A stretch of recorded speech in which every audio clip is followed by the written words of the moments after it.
मेरे प्यारे साथियों सभी को बहुत बहुत नमस्कार। मैं प्रखर सिंह। दोस्तों, आज मैं आपको पढ़ाने वाला हूँ सैमुअल जॉनसन का प्रीफेस टू शेक्सपियर। ये बहुत ही शानदार एक लिटरेरी वर्क है और ये इस लिटरेरी वर्क में विलियम शेक्सपियर, जो कि बहुत ही जाने माने इंग्लिश लिटरेचर के रोमांटिसिज्म के बहुत ही जाने माने जो हैं ऑथर हैं, प्ले राइट हैं, बहुत ही शानदार जो व्यक्तित्व हैं, जो अपना बहुत ही शानदार वजन रखते हैं इंग्लिश लिटरेचर में। आज हम उनके बारे में पढ़ने वाले हैं। सैमुअल जॉनसन ने किस तरह से उनके ट्रेड्स को एक बैलेंस वे में प्रेज किया है और उनकी कमियों को भी बाहर लेके आए हैं।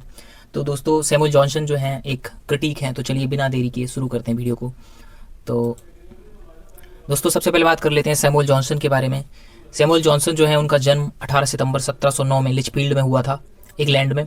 और दोस्तों, इनकी जो मृत्यु है वो 1784 में हो गई थी। He was a famous critic, poet, essayist, biographer and lexicographer. जो होते हैं कविता लिखते हैं, इसेस्ट जो निबंधकार होते हैं, बायोग्राफी जो आत्मकथा लिखते हैं, और लेक्सिकोग्राफी का दोस्तों मतलब होता है ऐसा व्यक्ति जो कि डिक्शनरीज को लिखता है, एडिट करता है, और उसमें जो है डिक्शनरी में जो भी ज़्यादातर काम होते हैं वो एक लेक्सिकोग्राफर जो है करते हैं।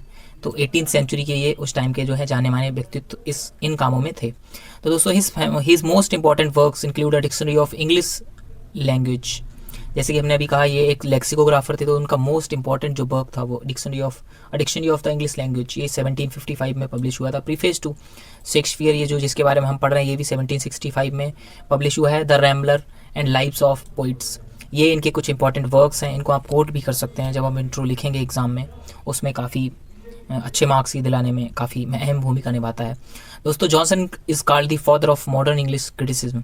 जॉनसन को जो है मॉडर्न इंग्लिश क्रिटिसिज्म का फादर कहा जाता है because of his balanced and practical literary criticism. क्योंकि वो जो क्रिटिसिज्म करते हैं किसी भी वर्क का, लिटरेरी वर्क का, एक बैलेंस्ड वे में करते हैं, किसी एक की तरफ जो है झुकाव नहीं रखते हैं, वो एक ऑब्जेक्टिव वे में जो है किसी भी चीज़ का क्रिटिसिज्म करते हैं। दोस्तों, he admired William Shakespeare for presenting universal human nature and realistic characters. तो उन्होंने क्या किया है, एडमायर किया है विलियम शेक्सपियर को। उन्होंने कहा है कि विलियम शेक्सपियर ने जो है यूनिवर्सल ह्यूमन नेचर और रियलिस्टिक कैरेक्टर्स को पुट किया है अपने काम में, ना कि आर्टिफिशियलिटी को दिखाया है। तो दोस्तों, आगे बढ़ते हुए हम इनके इस वर्क जो कि ऐसे है एक प्रीफेस टू शेक्सपियर, इसके इम्पॉर्टेंट एस्पेक्ट्स को देखते हैं और एक एक करके पढ़ते हैं।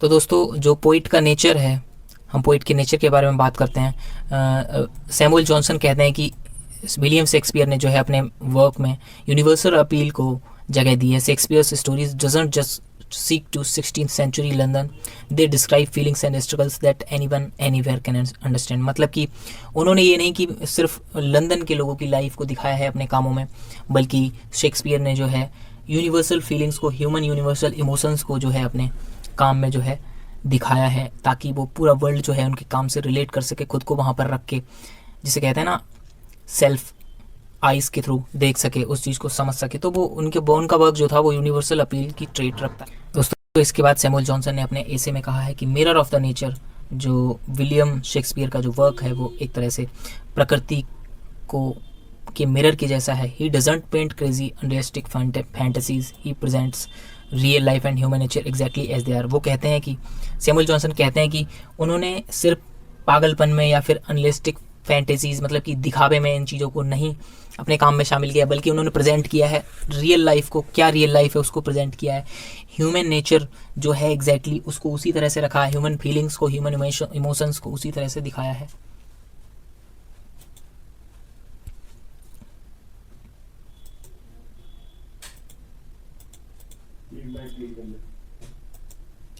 इसके बाद बात करते हैं मिक्सिंग ट्रेजेडी एंड कॉमेडी। इसके बाद सैमुअल जॉनसन ने एक इम्पॉर्टेंट ट्रेड को उजागर किया है यहाँ पर विलियम शेक्सपियर की।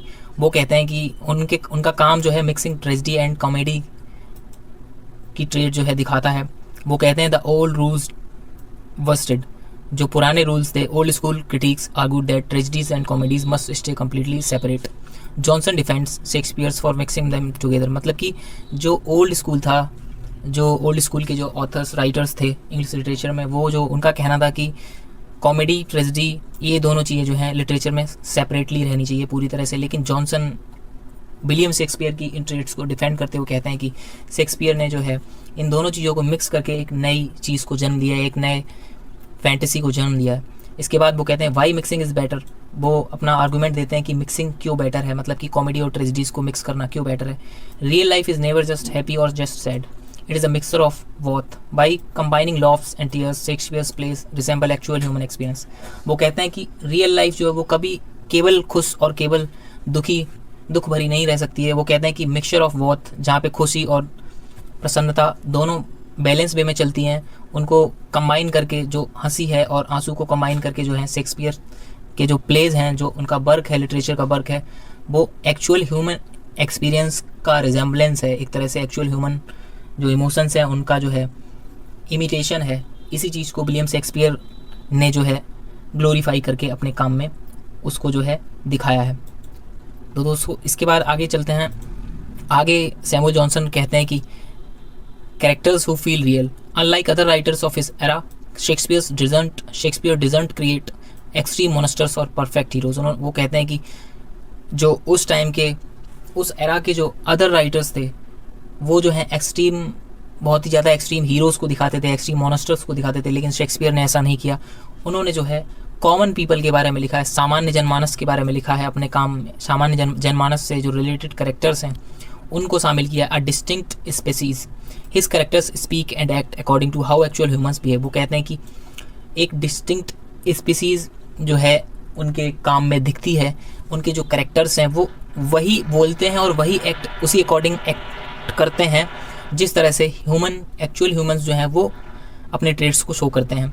No exaggeration, he avoids the typical hyper stylized patterns of classical dramas. उन्होंने कहा है कि उन्होंने कोई चीज़ को बढ़ा चढ़ा कर पेश नहीं किया, किसी चीज़ का अतिवादी रूप जो है उसमें शामिल नहीं किया है। वो अवॉइड करते हैं टिपिकल हाइपर स्टाइलाइज्ड। उन्होंने हाइपर स्टाइल्स को जो है यूज़ नहीं किया अपने लिटरेरी वर्क्स में। पैटर्न्स ऑफ क्लासिकल ड्रामाज, उन्होंने जो है एक नॉर्मल पीपल के लिए लिखा, नॉर्मल पीपल्स के बीच में से कैरेक्टर्स को उठा लिया अपने प्ले में और उनको जो है पुट कर दिया, और रियल लाइफ के बारे में, उनके इवेंट्स के बारे में जो है उनकी ड्रामाज जो हैं चलते हैं। इसके बाद आगे बढ़ते हैं। इन सारी चीज़ों को प्रेस करने के बाद में दोस्तों ऐसा नहीं है कि सैमुअल जॉनसन जो हैं उन्होंने सिर्फ विलियम शेक्सपियर की तारीफ़ की है, बल्कि उन्होंने जो है एक बैलेंस्ड वे में अच्छाइयाँ भी देखी हैं शेक्सपियर की और बुराइयाँ भी देखी हैं। तो उनके काम में जो प्रोज एंड कॉन्स हैं, प्रोज के बारे में हमने पढ़ लिया, तो क्या कॉन्स हैं उनके काम के, इसके बारे में भी सैमुअल जॉनसन जो है एनालिसिस करते हैं, क्रिटिकली एनालाइज करते हैं। वो दोस्तों Johnson was a fair critic. Johnson जो है बहुत ही सच्चे जो हैं क्रिटिक हैं। He did not praise blindly, उन्होंने जो है बिना देखे तारीफ नहीं की। Here is the where Shakespeare felt short, मतलब कि क्या क्या कमियां हैं शेक्सपियर की, उन्होंने इस बारे में भी बताया है। Moral carelessness, he cares more about keeping the audience entertained than teaching them a moral lesson. मतलब कि शेक्सपियर के जो वर्क है उसमें दिखता है मोरल केयरलेसनेस, मतलब कि he cares more about keeping the audience entertained, मतलब कि शेक्सपियर ने ऑडियंस को इंटरटेन करने पे ज़्यादा फोकस किया है, इसके बजाय कि वो मोरल वैल्यूज सिखाएं ऑडियंस को। मतलब कि ऑडियंस के इमोशंस को ज़्यादा उन्होंने फोकस किया है, ना कि मोरल लेसन सिखाने पे। Rushed endings, he got lazy towards the end of his plays. He wrapped up a plot so quickly that the endings felt forced. मतलब कि उन्होंने जो है पूरा प्ले तो बहुत ही शानदार तरीके से उनका चलता था, लेकिन लास्ट में जब एंड होने की बारी आती थी तो वो जो है एक तरह से लेजी बना उनके प्लेज में दिखता है। उन्होंने ऐसा लगा जैसे कि बहुत ही जल्दबाजी में वो अपने प्लेज को एंड करना चाह रहे हैं। ये चीज़ उनकी जो है प्लेज में दिखती है। Time and anomalies, he mixed up historical periods, that is placing historical facts or modern things in ancient Greek. उन्होंने क्या किया है, समय को जो है एक सीक्वेंस में फॉलो नहीं किया है। उनके काम में जो है हिस्टोरिकल पीरियड्स को मिक्सअप आपको मिलेगा, प्लेसिंग हिस्टोरिकल फैक्ट्स और modern things in ancient Greek. उन्होंने एंशिएंट ग्रीक के टाइम की मॉडर्न थिंग्स को और हिस्टोरिकल फैक्ट्स को एक साथ मिक्सअप कर दिया है। मतलब कि उनका जो काम है उसमें जो भी आपको इवेंट्स दिखेंगे वो कभी हिस्ट्री का है, कभी करंट का है, तो पता नहीं चलता है आपको कहाँ से क्या चीज़ हो रही है। मतलब कि बहुत ही ज़्यादा आपको कीनली जो है उसको ऑब्जर्व करना पड़ता है, तब आप जाके समझते हैं। दोस्तों यहाँ पर एक टफ वर्ड उन्होंने यूज़ किया है सैमुअल जॉनसन ने, एनेक्रोनिज्म। इसका मतलब होता है समथिंग मिसप्लेस्ड इन टाइम। इस टाइम एनेमोली के बारे में, like an incident ancient Roman soldier checking और अ रिस्ट वॉच। इसका मतलब ये होता है जो कि टाइम के अकॉर्डिंग कोई चीज़ को ना रखना, तो ये एनेक्रोनिज्म जो है एक करेक्टर है। आप टाइम एनोमलीज यूज़ कर सकते हैं, चाहे तो आप एनेक्रोनिज्म को यूज़ कर सकते हैं। इसके बाद सैमुअल जॉनसन कहते हैं दोस्तों, too much word play, he loved puns and double meanings so much that he ruined serious emotional scenes just to insert a joke. मतलब कि विलियम शेक्सपियर जो है पन्स को और डबल मीनिंग वाली वर्ड्स को बहुत ही ज़्यादा यूज़ करते थे, सो दैट जो रियल इमोशनल सीन्स हैं उसको जो है रुइन कर देता है ये चीज़। मतलब कि उनको कोई जोक जो है अच्छा लगा तो वो उस जोक को रखेंगे, चाहे रियल इमोशंस वहाँ पे गायब हो जाएं। तो ये सारे ट्रेट्स दोस्तों आप कोट कर सकते हैं एग्जाम में, ये चारों ट्रेट्स बहुत ही शानदार आपको मार्क्स मिलेंगे। पहले तो आप प्रोज लिखिए, फिर कॉन्स लिखिए, और थोड़ा सा ऑथर के बारे में बताइए, थोड़ा सा शेक्सपियर के बारे में बता दिए।